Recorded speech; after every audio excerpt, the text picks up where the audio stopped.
बहुत दिनों पुरानी बात है। एक जंगल के तालाब में दो मछलियाँ और एक मेंढक साथ रहा करते थे। मछलियों को अपनी बुद्धि पर बड़ा घमंड था, लेकिन मेंढक अपनी तीनों इकट्ठे तालाब में एक साथ घूमा करते और हमेशा साथ रहते। जब भी कोई संकट आता तो तीनों साथ मिलकर लड़ते। एक दिन नदी के किनारे एक मछुआरा जा रहा था। उसने देखा कि तालाब मछलियों से भरा हुआ है। मछुआरों ने कहा, मैं कल सुबह यहाँ आऊंगा और बहुत सारी मछलियाँ पकड़ कर ले जाऊंगा। मेंढक ने मछुआरे की सारी बातें सुन ली थीं। वह तालाब में मौजूद सभी की जान बचाने के लिए अपने दोस्तों के पास गया। उसने मछलियों को मछुआरों की सारी बात बताई। एक मछली ने कहा, उन्हें अपनी जान बचाने के लिए कुछ करना चाहिए। दूसरी मछली कहने लगी, हम मछुआरों के डर से अपने पूर्वजों की जगह छोड़कर नहीं जा सकते हैं। दोनों ने फिर कहा, हमें डरने की जरूरत नहीं है। हमारे पास इतनी बुद्धि है कि हम आपके बारे में पता है जो इसी तालाब से जुड़ा है।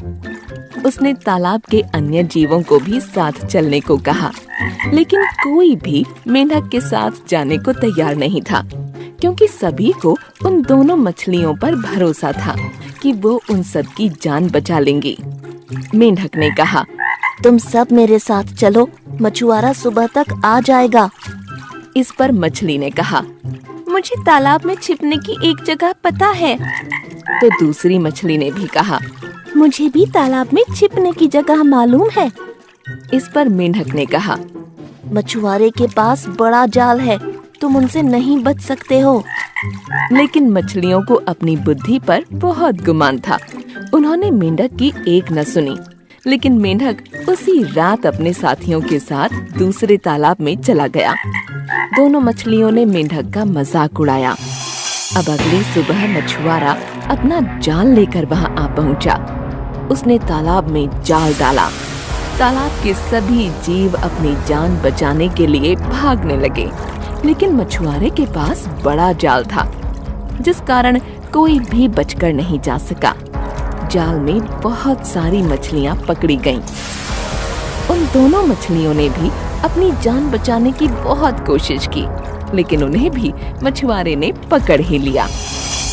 जब उन्हें तालाब से बाहर लाया गया, तब तक दोनों की मौत हो चुकी थी। दोनों मछलियों का आकार सबसे बड़ा था, इसलिए मछुआरे ने उन्हें अलग रखा था। उन्होंने बाकी मछलियों को एक टोकरी में डाला, जबकि चला जा रहा था।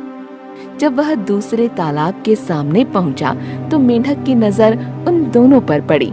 उसे अपने मित्रों की यह हालत देख बहुत दुख हुआ। उसने अपने साथी से कहा, काश इन दोनों ने मेरी बात मान ली होती तो आज ये जिंदा होती। तो दोस्तों, इस कहानी से हमें यह समझ आता है कि कभी भी अपनी बुद्धि पर घमंड नहीं करना चाहिए। एक दिन यही घमंड जानलेवा साबित हो सकता है।